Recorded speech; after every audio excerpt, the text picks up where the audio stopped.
Hello, and thank you for joining me for the second webinar in the series of moving ETL loads to Azure. This is part one of it, and I'll just quickly tell you a little bit about myself. I've been using Biml script now for about 4 years and used Bits Helper for just over 2 years out of those 4 years. I'm absolutely mad about Biml, and I'm pretty proud of it. And I think as you go through this series, you'll realize why it's such a great tool set, why you should really get quite excited about it. I'm a contributor at bimlscript.com, so if you were to, in fact, you probably got this video from bimlscript.com, but if you just look through there, there's a lot of walkthroughs and sample script that you can look at.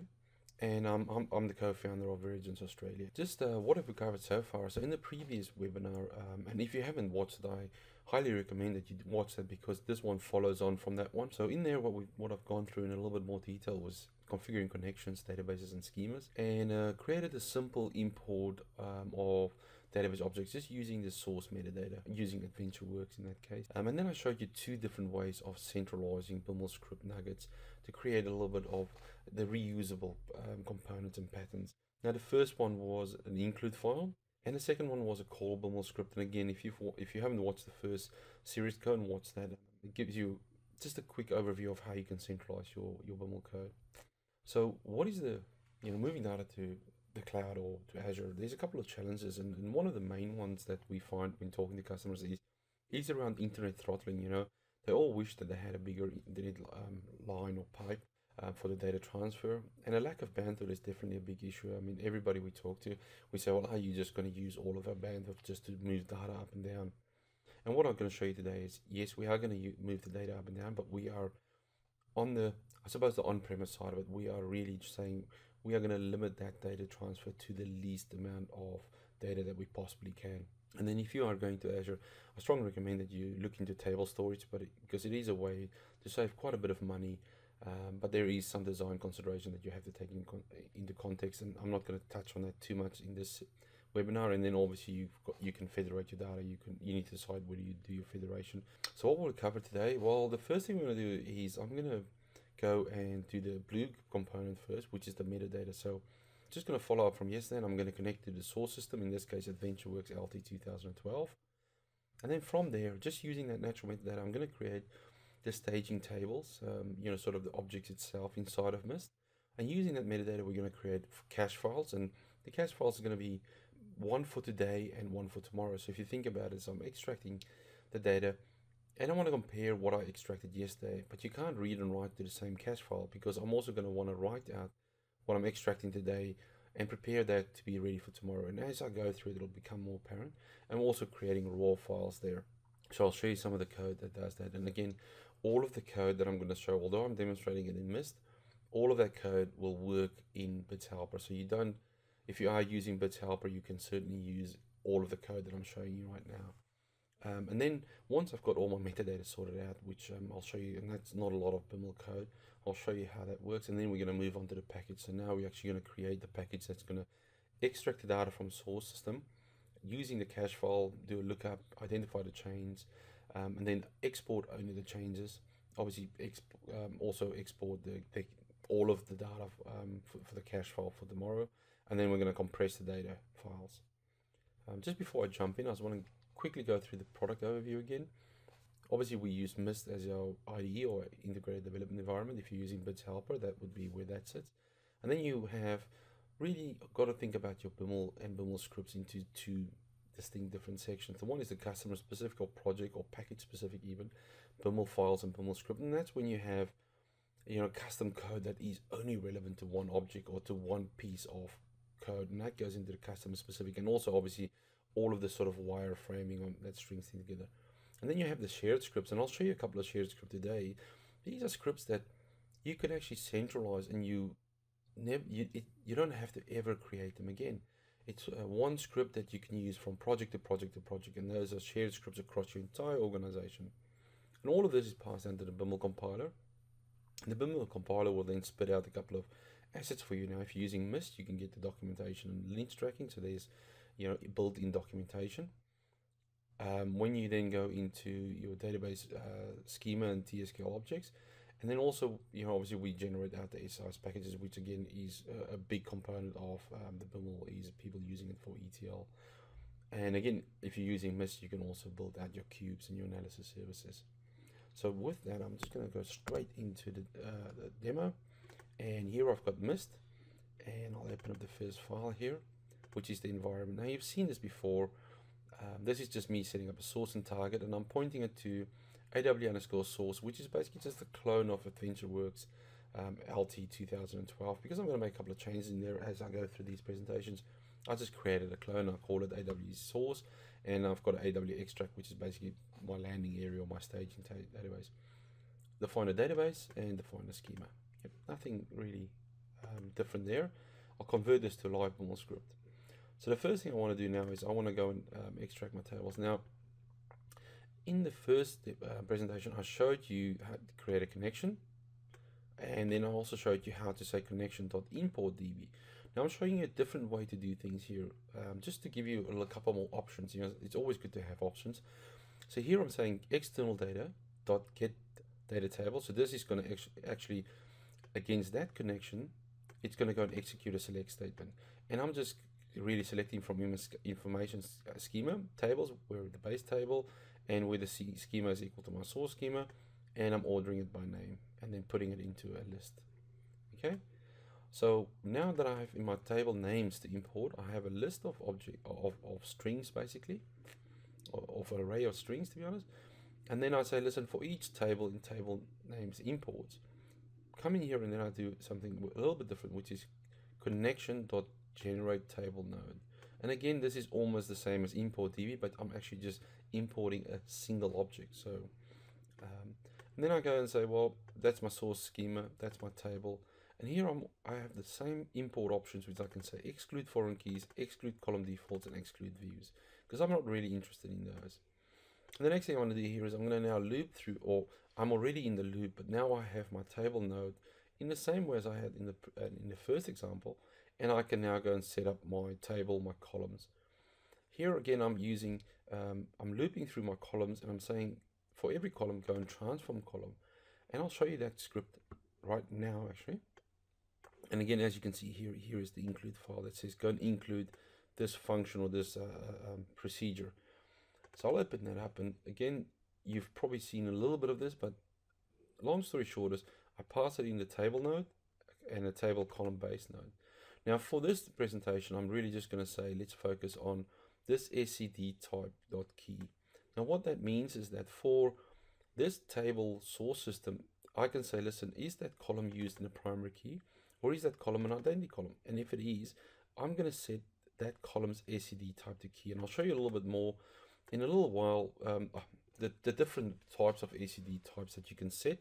And those are important to know, because the more you code Biml, the more you want to flag things for further use. And then I just have a very simple inspection of the data types of the column. And the key thing here to remember is for my XML data type, I really want to do something where I say, listen, cast that data type, cast my XML to an nvarchar max. Okay, and then I put that into an alt select. Okay, so I have an alternate select, and I can actually see here that I want to get my source data type, but because I'm already setting it here, I would actually get the wrong data type. So I'm just going to move that down and put that after this bit here. Okay, so now obviously what would have happened is I would have set my new data type to string and my max length to -1, which is max. But then obviously over here, I would have also said my source data type is actually string, which it isn't. I want to first say that it's XML. So I'll just delete that out and clear it up. And as you can see here, I've got a couple of things here down the bottom where I do the same to text and in text. And again, probably got this the wrong way around also, but I'll clean that up next time around. Okay, so save that down, and I'll go back to my tables to import. So basically what I'm going to have here is I'm going to now just go and also setting an annotation tag here. Now, I think in the first session I briefly touched on annotation tags, but I'll explain what this is. So on this table, I am now attaching an annotation of type tag and saying the tag is called source schema qualified name.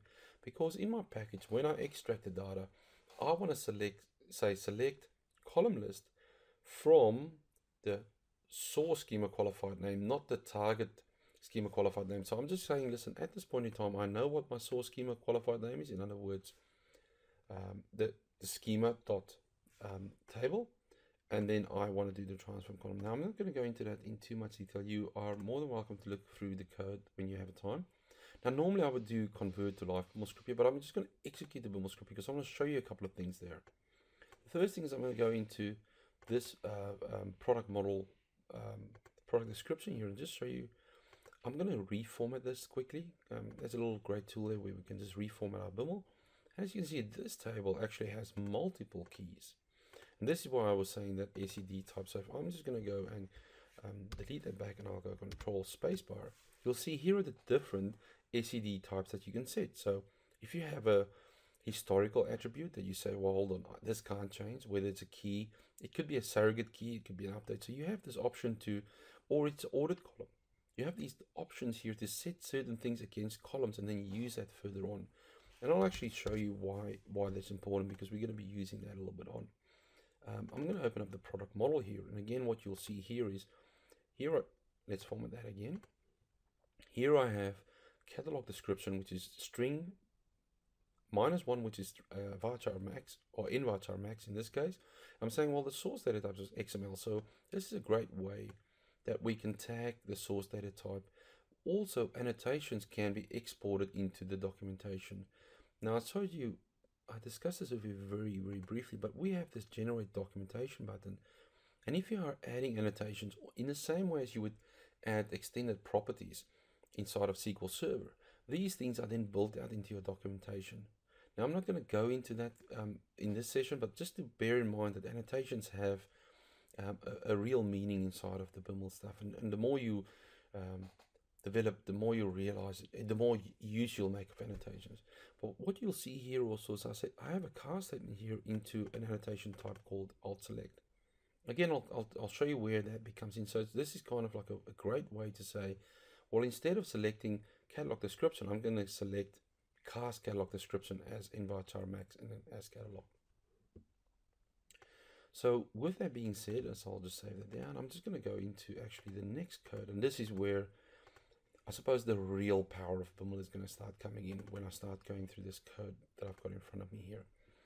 Now, the first thing I do is, and some of this code is a little bit more complex than it should be, and the reason why that is because I deliberately wanted to add one or two things into the script here to show you multiple ways of achieving things. So it's not necessarily you could achieve what I'm achieving here with maybe a little bit more simplistic code, but I'll actually put this in here to show you how I will use a dictionary and a struct. So there's the reason for that is that I want to give you, obviously the listener, as much different options in Biml script as possible. So when you do have a requirement where you want to use a dictionary, you can refer to this piece of code. Okay, so there is a real method behind the madness, so to speak. So I'll take you through the code here a little bit. So the first thing here, I'm just setting a root folder, but then obviously I'm defining a dictionary of table struct dictionary table. And I'll just go briefly and show you what that looks like. So here is just a public struct, and it's important that it's a public struct called table struct. And oops, that bounced on me a little bit, so I'll just put my cursor here. And then I'm just setting up my structure itself. And yeah, just refer to this. I'm not going to go into this too much detail. It's a little bit of C#, but this took me a little bit of time to figure out how to do this in Biml. I knew how to do it in C#, but just to hook it up correctly. And I thought, well, let me just share it with everybody here. So what I now do is I say, listen, hold on, for each table node in root node.tables, and as I just said, Biml is our root node.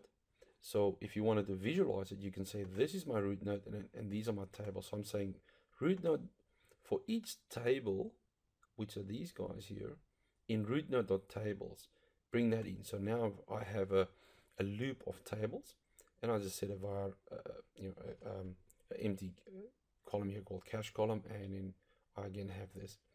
So the first thing I'm saying is, because I'm going to create my cache files here, I'm saying cache column plus equals, and I'll just have a little bit of this, and I am actually setting the index position equal to i.string.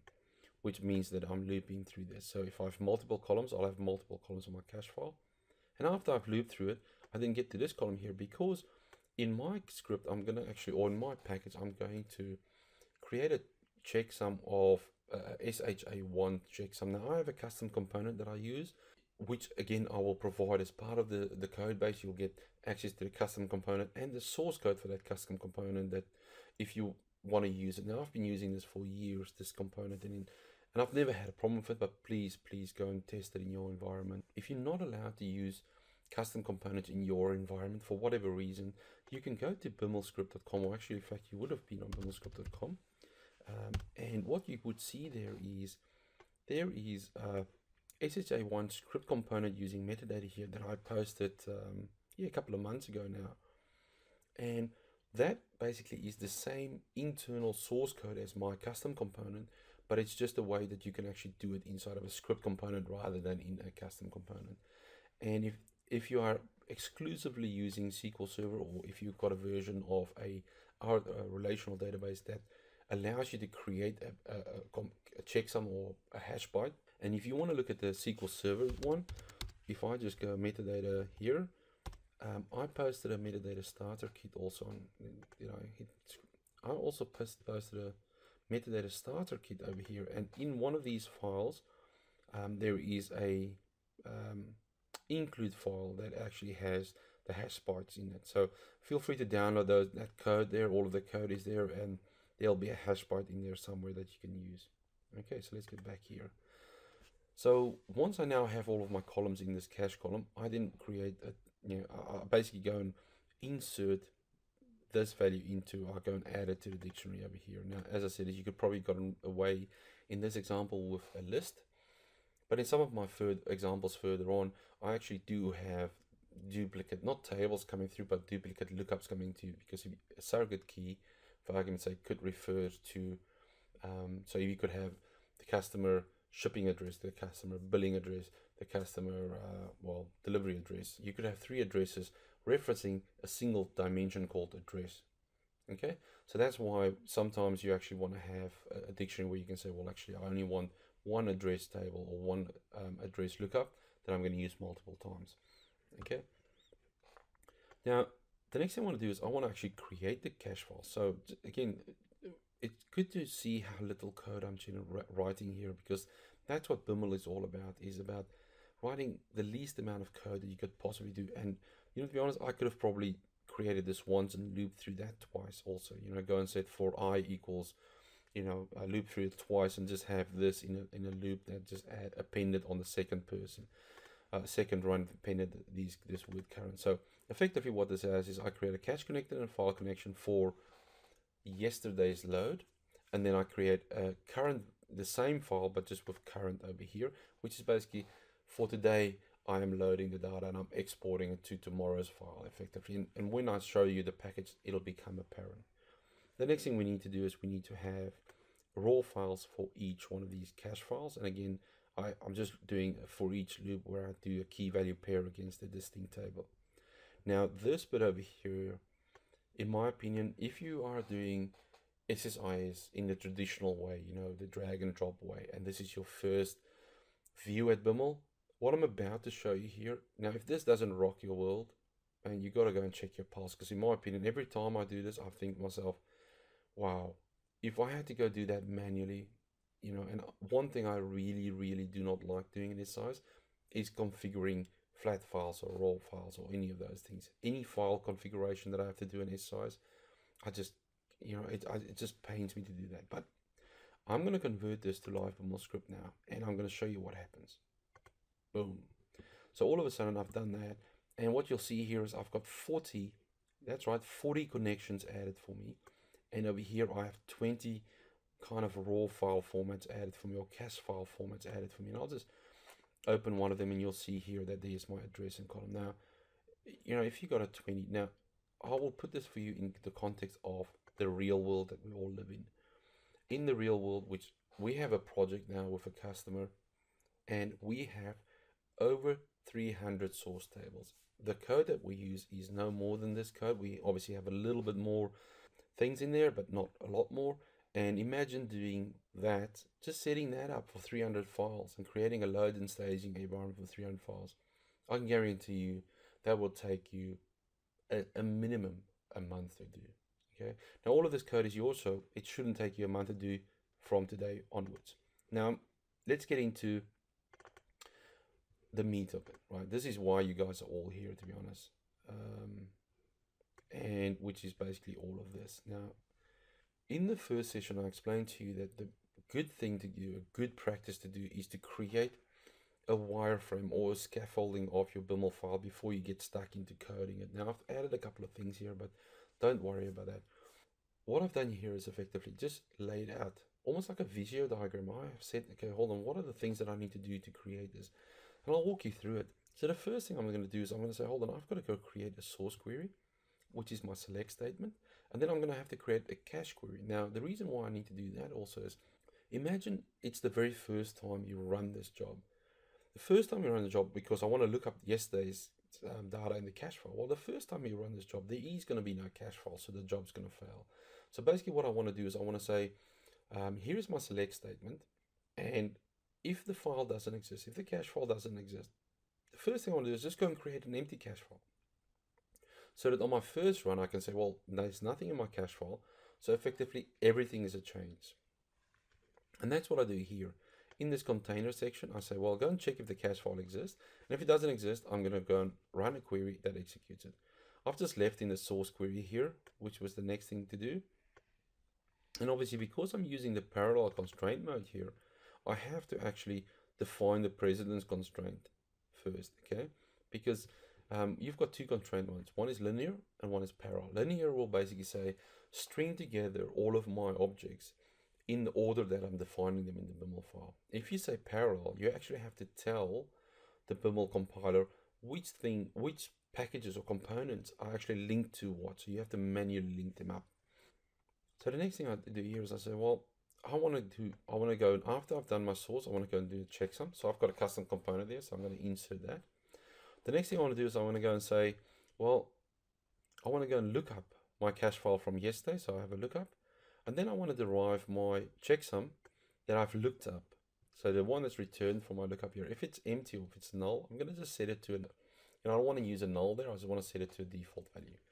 The next thing, I've got a multicast, because obviously I want to cast it out. I've got two paths of it. The one is going to identify the change. That's the first path. And only the changes will go into a raw file. And on the second path in the multicast, it will go straight to tomorrow's cache file. Okay. And lastly, but not least, I'm going to have a process the file.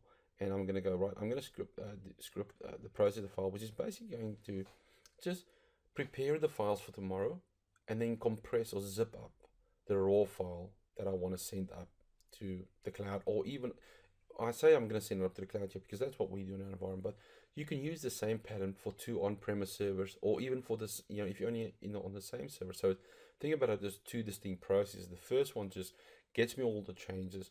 Now this is a good way if you don't have CDC in place, or you don't have access to that, or even if you do have CDC in place, you can still use this process to sort of just create the zip file stuff. So you can mix and match a little bit here, and that's a great thing about Biml. So once I've done it, I was going to script all the files up. So I'm going to go in here and now start adding some code. Okay, so the first thing I will do is I want to have to prepare the source query here. So I'm going to just insert the code. Now I'll show you, talk through this loop very quickly. So again, I've got for each table node in root node.tables, and I've explained to you what that is.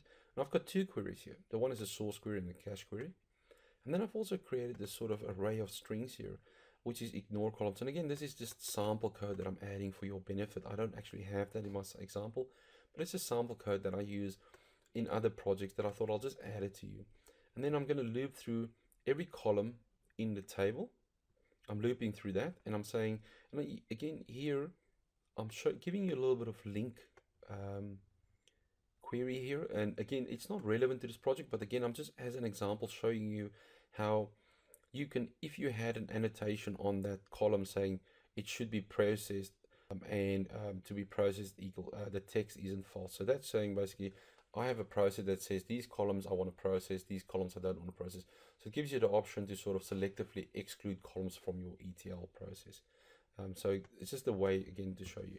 So then I say, well, if the column that I have here is not one of those, then actually add my source query, and then I inspect and saying, if the annotation alt select is not equal null, in other words, I have to find an alternative select statement, that which is that cast XML that I showed you, it will use that alternative select. Otherwise, it'll just join this column together. And the next thing I want to do for my cache query, because that's my source query. Now my cache query, I don't want all the columns. In fact, if for my cache query, I just want all the key columns. Okay, and then I just sort of initialize the cache query and the source query, and in the cache query, I add the row checksum, which is just a empty binary file, binary 20, and I do a sort of where 1 equals 2 at the back there, just to get an empty file. Okay. So I then come in here, and the first thing I want to now do is I have this container here where I want to go and check if the file exists. And if the file doesn't exist, I'm going to go and create it. And then which is this bit over here. So the first bit here is just a script task here, which basically just is going to go and check if the file exists. And if the file doesn't exist, it's going to go set a Boolean. And then the next thing I want to do is I want to have a data flow here. And in that data flow, I have a precedence constraint here, which basically says, well, that guy has that script component there should have executed successfully. And then also I'm checking an expression here of a file exists equal to true. So the next thing we need to do is go down here where the source query is, and as you can see, you've got a custom component here, and I'm just going to paste in the code for that. So I'm not going to go through too much about this custom component itself. The only thing that I want to show you here is that on the input path and the input columns, I actually want to loop through again through the table node and through every column in there. And here is where I'm inspecting the SED type of key. And if it is SED type of key, I'm just adding it to it and saying, well, go and if it's not a SED type of key, go and add it to the to the checksum and basically create a checksum. So if I've got a table with 30 or 40 columns, actually I'm just creating a checksum for that is one column that represents the 30 columns. So that makes it a lot easier for me to compare it further down the track. So the next thing I want to do is we'll obviously say, well, now that I have that checksum, I just want to go and create a lookup. So again, simple lookup. I'm doing a cache connection lookup over here, and I'm coming in and again, just showing you again a little bit of a different way of achieving the same thing. So over here, I've looped through the columns, and then I have an if statement here. Here I'm actually adding that into the link query with a where clause. So again, that is specifically added into the script to show you two different ways of achieving the same thing. Okay, and what I'm saying here is, well, if it is the key, it's an input column, and then the output column is the checksum. So basically, if I have a table with 3 key columns, I'll have the 3 key columns here as source and target, and I'll have a single row checksum that I'm outputting as a lookup row checksum, because obviously over here I have that row checksum already in my pipeline. Over here I've got my output column as row checksum, and because I want both of these checksums in my buffer, I now give it a different name over here. Okay, and then lastly I'm going to insert obviously the derived column here that's going to do my just derive the default. So again, I've got my lookup row checksum here, and I'm just setting it to sort of like the DT bytes 20 of 0, and that's what I'll use for my comparison. Now I have done my lookup, and now I want to just go and multicast it into 2 different things. Now, you know, this is not rocket science, you can easily figure it out. So I've got 2 output paths, one called extract and one called extract cache. The extract cache path would obviously go to the cache component for tomorrow, and I'll do a conditional split here. And all I'm doing in the conditional split, I'm basically looking if the lookup row checksum is null, or because I've set it in the derived column to a default, I'm saying, well, if it's that default, I know because that column is effectively null, it's a new row, so I need to use that as an insert. Or if my row checksum is different to the one that I created yesterday, obviously that also constitutes a change, and I'm just putting it out to output path called change. Okay, and then simply the output path of change goes to a raw file and the input path is obviously the change one, and I'm outputting it to a variable name here called user output file, which is basically defined right at the top here as output file. There's my file name, which is the cache that I'm using for my and these things are hard set at the moment. You can easily parameterize that. I'm not going to do that in this webinar. I'm definitely going to show you that in probably the next one, or even the one thereafter. And then file exist is that boolean that was coming out of this first script task there. Now that I have casted to my raw file only the changes, I obviously want to prepare my cache file for tomorrow. And it's, as I said, it's very one thing you'll see through the solution is that you don't really need a lot of Biml code to achieve a lot of output. And last but not least, I'm going to go and insert the script task that does the process file, which basically just goes and sets everything up for tomorrow and then zips it all up. Now, before I execute everything here, I'm going to show you what these files look like and just show you that it's no rocket science here. That pretty much the file exists one is just those 3 lines of code. It basically says, well, grab that file, check if the file exists. If it does exist, it's true, else false, and then putting that back into the variable. Very, very simple code there. And the process file, very similar. You know, sorry, there we go. It has a sort of function down the bottom here that basically zips it all up. Now, this pretty much was grabbed straight out of one of the Google searches. It's not a big deal there. Now, obviously, with using the I/O compression, there is some limitations in how big the size is. Now, if that is something for you, by all means, you know, there's other methods of achieving compression, etc. So you would probably need to find out what works in your environment. For us, this is pretty simple, you know, because we're only picking up changes. And when we did our initial load and we grabbed all of the data, we did go through well, this is not going to go through the normal process of this is not our incremental load, and we did a couple of manual steps to get our first cut of data across. Then all this does is basically says, well, you know, take today's file, rename it to yesterday's file, delete the old file, and then if the file exists, move it, and just a little bit of error handling there. And the last thing here is then we're going to compress the file, and that's it. So we're getting the cache files ready for tomorrow, and then we're just zipping up the raw file. Okay, so I'm going to convert this to a live Biml script. You see I'm using not the one that I was busy coding up, I'm just using the other one here, which is exactly the same code. I'll open it up just so you can see, but I sometimes forget the odd space here or something in there. It's exactly the same code. There is nothing more or less to it. Okay, and I'm just going to convert this to live Biml script. And again, you know, imagine 300 tables, right? And all of a sudden I have my 10 packages there, all exactly standard, all doing exactly the same thing. And if I wanted to go change my pattern, I go into the backend file here and go and change the pattern once, and it is applied to all 100 or 300 packages, however many packages there has.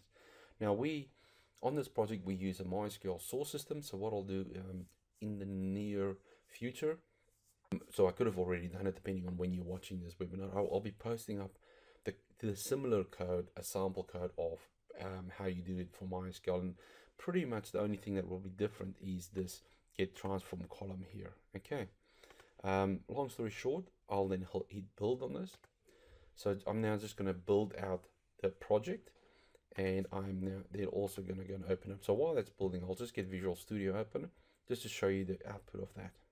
Okay, and also I'm going to go in here and show you my temp drive, and I'm just going to delete this out because this was my test that I did. The build, as you can see, has completed successfully. And in Visual Studio, I'm just going to go and say file. I'll probably have it down here. No, open. Sorry, file open, project solution, and there it is. And there's my project. Okay, so I'll open this up and I'll show you what that does. Okay, so here we go. I'm just going to open up the customer here, and these will all be the same. Now I could have also had a control package and put all of this in a project parameter thing. I'm not doing it today. I'll show that to you. And as I say, there's my sequence container, file exists, table that loads to a cache file, as you can see here. Simple query that has that sort of where 1 equals 2, creates an empty cache file, will load my data this is my package. As you see, source, checksum component, which I'll provide you all the code for. Lookup, derive some defaults, multicasted. My changes come down here into my raw file, and my cache file for tomorrow is prepared over here. Okay, and here is the script process task, which I'm not going to open up. I've already shown you that code. So I'm just going to run, they'll all work the same, so I'm just going to run one of them. Sorry, I'll execute package. Where is that little button there? I'll have to execute the package there, and obviously this is adventure work, so this is going to be super fast. Just to execute this little package here, and then what you'll see here while that is executing, you'll see here comes in my temp file, well, temp directory, bang, there it is. You know, the customer raw file is zipped up. There's my cache file for tomorrow, and there's the raw file, which I could also go delete if I choose to do. Now I'll go into here quickly and just show you that I'm now going to just update. So I'm going to update about 440 rows there. So if I were to execute this package again, I should get 440 rows coming through my change pipeline. So I should get, I don't know how many it was, 800 something coming here, and I'll have 440 going through there. Okay, so I'll execute the package again. And let's just have a look at that. Yep, 440 rows changed, 847 into my cache file.